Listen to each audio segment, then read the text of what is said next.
Hi guys, I am Kranti Sambhav. Welcome to Time Drive. आज हम पहुंच चुके हैं लोनावला, जहां पर हम चलाने वाले हैं जीप कंपास का ट्रेल हॉक वर्जन। और ये जैसा कि आपको पता होगा, शायद अगर नहीं पता तो आपको बता दें, जो ट्रेल रेटेड गाड़ियां होती हैं जीप की, they are basically the hardcore version of off roading vehicles. और इसी वजह से पहला काम हम क्या करेंगे, इस ट्रेल हॉक को लेकर जाएंगे एक ज़बरदस्त, जैसा हमें बताया गया है, ऑफ रोडिंग सेशन के लिए। Let's go.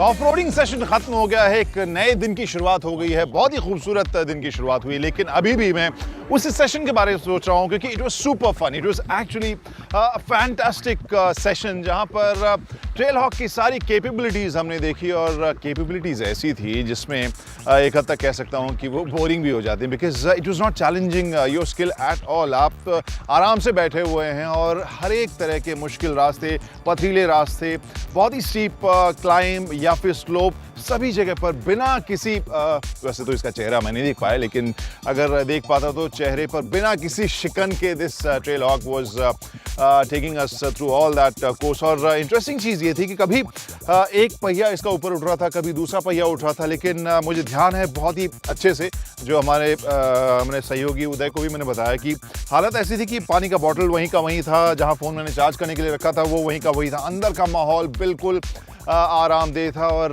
ये कार बहुत ही आराम से उस ऑफ रोड सेशन में आपको लेकर जा रही थी। हार्डकोर ऑफ रोडिंग की बात है फिर तो बात साफ है, जो एक सेशन के बाद ही मुझे महसूस हुआ कि कितनी कैपेबल गाड़ी है। लेकिन केवल उन्हीं एस्पेक्ट्स के ऊपर इस सेगमेंट के, इस कीमत की, इस तरह की गाड़ी लेने के बारे में कोई डिसाइड नहीं करता है। इस वजह से अब फन से चलते हैं थोड़े प्रैक्टिकल साइड की तरफ। और पहले तो जानते हैं कि क्या कुछ तब्दीलियाँ हुई हैं।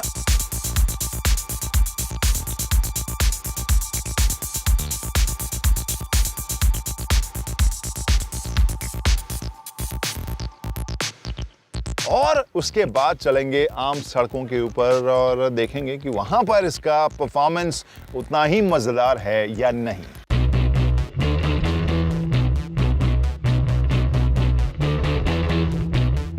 सो आफ्टर दीज चेंजेस एक बार फिर से आपको याद दिलाते हैं कि क्या कुछ इसमें खास है, देखने में कैसी है, अंदर का माहौल कैसा है। लेकिन दो तीन एलिमेंट्स ऐसे हैं जो इसे, जो कॉमन कंपास है उससे ट्रेल हॉक को अलग करती हैं। और वो एलिमेंट्स क्या हैं?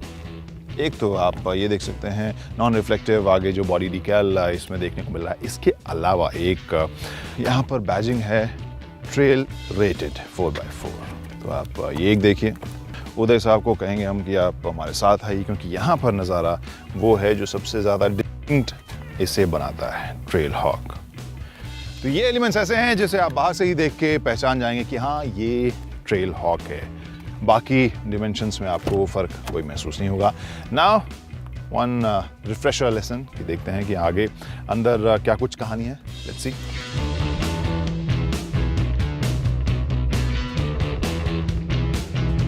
और फटाफट अब कहानी अंदर की यहाँ पर दरवाजे से शुरू करता हूँ। स्विचेस और ये जो कंट्रोल्स हैं काफ़ी कॉम्पैक्ट से हैं, सॉलिड से लग रहे हैं, अच्छी फिनिश के साथ लग रहे हैं।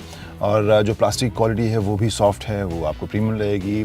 जो रेड हाइलाइट्स के साथ स्पीकर स्टिचिंग, वो कॉम्बिनेशन आपको देखने को मिल रहा है। बॉटल होल्डर की जगह है और वही हाईलाइट आपको रेड यहाँ इस इंस्ट्रूमेंटेशन क्लस्टर के ऊपर भी देखने को मिलेगी। जो एनालॉग है और बीच में एक स्क्रीन है जिसका साइज़ ठीक ठाक सा है। और वहाँ पर अभी सारे आपको इन्फॉर्मेशन, चाहे वो फ्यूल गेज की बात हो या फिर इंजन टेम्परेचर की बात हो, या आप अलग अलग मोड को सेलेक्ट करके सेटिंग्स अगर चेंज कर रहे हैं, तो ये स्क्रीन काफ़ी बड़ा सा है। That is not only sharp and clear but functional भी अच्छा सा है। और स्टीयरिंग व्हील भी काफ़ी कॉम्पैक्ट सी देखने को मिल रही है। यहाँ पर एक तरफ क्रूज़ कंट्रोल के कंट्रोल्स आप देख रहे हैं, दूसरी तरफ मीडिया और अपने स्मार्टफोन कनेक्टिविटी के बाद जो कंट्रोल होते हैं या फिर वॉइस कमांड देने के लिए जो कंट्रोल्स हैं वो यहाँ पर आपको देखने को मिल रहे हैं।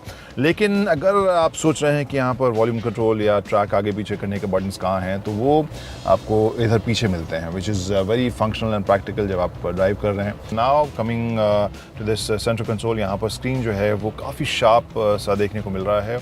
इंट्यूटिव है, फंक्शनल है और टच भी इसका काफ़ी शार्प मुझे ज़रूर लग रहा है। और वहाँ पर कोई लैग मुझे नज़र नहीं आ रहा है। इसमें मैप है और इसके अलावा मीडिया, नेविगेशन और ऐप्स, इन सभी की लिस्ट आप इसमें देख सकते हैं। एप्पल कारप्ले, एंड्रॉयड ऑटो, ये सारी जो खूबियाँ हैं या फीचर्स हैं वो अब आपको इसमें मिल ही रही हैं। और इसके अलावा अगर हम बात करें नीचे, तो ये जो हिस्सा है वो इंटरेस्टिंग है, वो इसे ख़ास बनाता है, जहाँ पर आप 4 व्हील लो या डिसेंट कंट्रोल और इसके अलावा 4 व्हील लॉक का ऑप्शन यहाँ पर दिया गया है। 3 बटन्स हैं जिसे आप पुश करके चेंज कर सकते हैं। प्लस इसे शफल करें तो नीचे ऑटो, स्नो, सैंड, मड और रॉक, ये वाले वर्जन को आप सेलेक्ट कर सकते हैं। जैसे कल ज़्यादातर हिस्से में जब हम ऑफ रोडिंग कर रहे थे 4 व्हील लो और रॉक वाले वर्जन में कर रहे थे, जिससे कि ये बेहतरीन पकड़, बेहतरीन ट्रैक्शन के साथ ट्रेल हॉक भाग सके। और इसके अलावा कई जगह डिसेंट कंट्रोल भी हमने इस्तेमाल किया था ताकि नीचे उतरते वक्त आपको बहुत कुछ ज़्यादा करने की ज़रूरत न पड़े। जो ट्रेल हॉक है वो अपने आप ही आपको सही जगह पर लेकर जाए। इसके अलावा अगर हम बात करें, बहुत ज़्यादा नयापन, बहुत ज़्यादा जो डायनेमिक आपको शायद ना लगे, लेकिन हाँ स्टाइलिश और प्रीमियम ज़रूर यहाँ पर लग रहा है। सीट की अगर बात करें, कंफर्टेबल है, वेल कुशन है और बोल्स्टर भी है, जिससे कि आप जब आप गाड़ी घुमा रहे हैं फिर ज़्यादा बॉडी आपकी मूव नहीं कर रही है। इसके अलावा अगर सीट हाइट एडजस्टमेंट की बात करें तो वो मैनुअल है और बैकरेस्ट को भी आप मैनुअली ही आगे पीछे कर सकते हैं। एक और एलिमेंट है जो मुझे काफ़ी कूल लगा और जो यहीं से बैठकर आप उसे अच्छे से देख सकते हैं, और वो है पैनोरामिक सनरूफ, जिसकी साइज़ अगर आप देखें तो आपको वाकई काफ़ी इंटरेस्टिंग लगेगा। काफ़ी बड़ा सा सनरूफ इसमें दिया गया है और इस फीचर को ज़रूर अप्रिशिएट करेंगे आई थिंक जिस सेगमेंट की गाड़ी है। वैसे भी सनरूफ को लेकर आजकल बहुत ज़्यादा चाव है हिंदुस्तानी ग्राहकों के बीच। और हम बैठ गया हूँ सेकंड रो में। यहाँ अगली सीट अपने ड्राइविंग पोजीशन के हिसाब से मैंने सेट की है और मेरी हाइट के लिए विच इज़ अबव 6'2", वहाँ के लिए भी नी रूम अच्छा सा मुझे देखने को मिल रहा है। एवरेज इंडियन हाइट के लिए स्पेशियस ज़रूर कहूँगा मैं। जो थाई सपोर्ट है वो आगे तक जाती है, लेकिन मेरी हाइट के लिए थाई सपोर्ट बहुत अच्छा मैं नहीं कहूँगा। लेकिन अगर आप लंबे हैं तो फिर मामला एक जगह ज़रूर टाइट होगा और वो है हेडरूम। हेडरूम का मामला जो है यहाँ पर थोड़ा सा मेरी हाइट के लिए दिक्कत दे रहा है और थोड़े एवरेज हाइट के लिए भी बहुत ज़्यादा मामला यहाँ पर खुला सा महसूस नहीं होगा। इसके अलावा यहाँ पर AC वेंट दिया गया है, USB पॉइंट दिया गया है जिससे आप स्मार्टफोन कनेक्ट कर सकते हैं, जिसका डिस्प्ले आगे आएगा। जिस कीमत में हमें लग रहा है कि आएगी 27-28 या 29 लाख रुपए की, वहाँ के लिए ये बहुत ज़्यादा प्लश मैं नहीं कहूँगा। एवरेज इंडियन हाइट के लिए तो ठीक है, जहाँ 2 लोग आराम से बैठेंगे, लेकिन 3 लोग का मामला बहुत टाइट हो जाएगा। और अगर हाइट लंबी है फिर स्पेशली इस हेडरूम की वजह से वो आपको बहुत ज़्यादा आरामदेह गाड़ी नहीं लगेगी। अब क्या बचा है? Luggage space. Let's go. तो एक नज़ारा इस लगेज स्पेस पर भी दे देते हैं, ताकि यहाँ पर लगेज नहीं है, लगेज स्पेस आप देख सकते हैं। कन्वीनियंट फीचर ये कि पूरा फ्लोर जो है वो लगभग फ्लैट है और आपको यहाँ पर स्पेयर व्हील भी दिया जा रहा है। सेम स्पेयर व्हील जो आप इस कार में लगी हुई है, लेकिन ये स्टील रिम देखने को मिल रहा है। डिमेंशंस हालांकि स्पेसिफिकेशंस ट्राई के सेम हैं। यहाँ पर एक आपको लाइट देखने को मिल रही है और सीट जो है वो 60-40 स्प्लिट देखने को मिल रहा है। एक ही एस्पेक्ट बचा है और वो है आम सड़कों के ऊपर इसका बिहेवियर, इसका performance. Let's go and drive this car Lonavala के आसपास की घुमावदार सड़कों के ऊपर।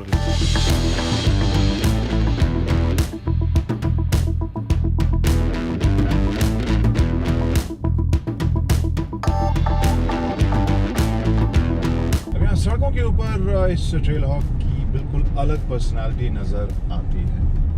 अगर कल की बात करें तो कल इसकी पर्सनालिटी पूरी ऐसी थी, एक फाइटर की तरह। किसी भी चैलेंज को ये बहुत ही आसानी से ले रही थी और बिना किसी परेशानी के उस चैलेंज को पार भी कर रही थी। लेकिन जब रोड के ऊपर इसे हम लेकर आ रहे हैं तो पर्सनैलिटी थोड़ी सी लेट बैक, थोड़ी आराम पसंद सी नज़र आ रही है। अगर इसे परफॉर्मेंस की बात करें तो 1700-1800 या मे बी 2000 आरपीएम के बाद इसकी असली ताकत निकल कर आती है, तब ये थोड़ी सी पंची होती है। बहुत ज़्यादा मैं अगर कहूँ पंची इनिशियली आपको शायद न लगे।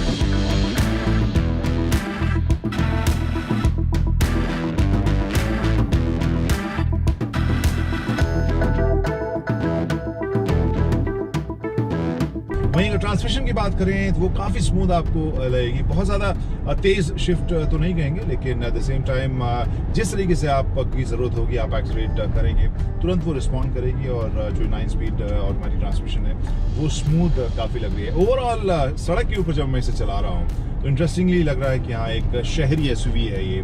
अगर थोड़ी सी और पंची रहती इनिशियल आरपीएम पर तो और ज़्यादा एक्साइटिंग रहती, जैसा हम ऑफ रोड में से महसूस कर रहे हैं।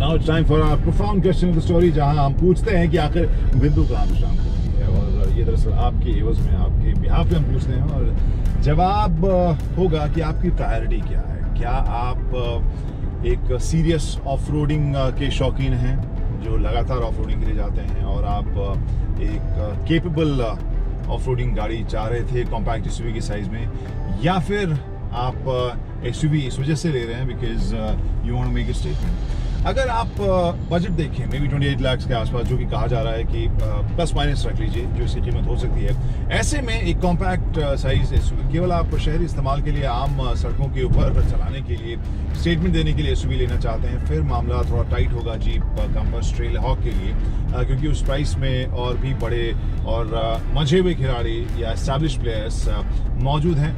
सवाल ये है कि अगर आपके पास वो बजट है और आप सीरियस ऑफ रोडिंग के शौकीन हैं, तब जाकर हमें लगता है कि ट्रेल हॉक आपके लिए एक गाड़ी हो सकती है। जी हाँ, फन के लिए, स्टाइल स्टेटमेंट के लिए नहीं।